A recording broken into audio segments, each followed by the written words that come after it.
एक समय की बात है। एक छोटे से गांव में एक चतुर गौरैया और चालाक कौवा रहते थे। गौरैया बहुत मेहनती और ईमानदार थी, जबकि कौवा बहुत चालाक और धूर्त था।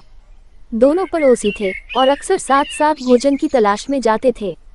गर्मियों का मौसम था और सारे पक्षी अपने अपने खाने का इंतजाम कर रहे थे।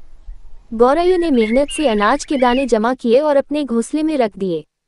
वही कौवा केवल आलस करता रहा और सोचता रहा कि वह किसी और के खाने पर नजर डालकर पेट भर लेगा।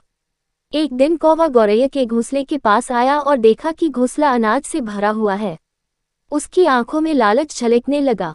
उसने गौरैया से कहा, तुम्हारा घोंसला तो बहुत सुंदर और आरामदायक है, क्या मैं इसमें कुछ देर बैठ सकता हूँ? गौरैया समझ गई कि कौवा के मन में कुछ चाल है, लेकिन उसने सोचा कि देखती हूँ कौवा क्या करता है।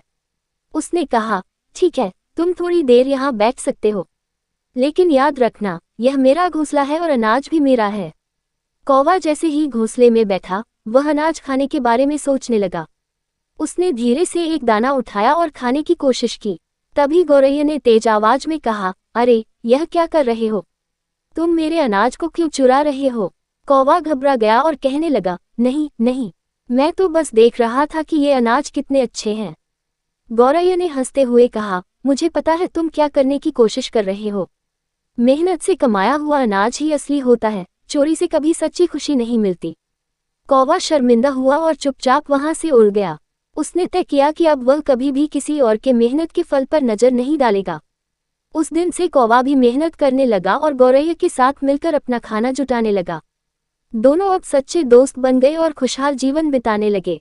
सीख: मेहनत का फल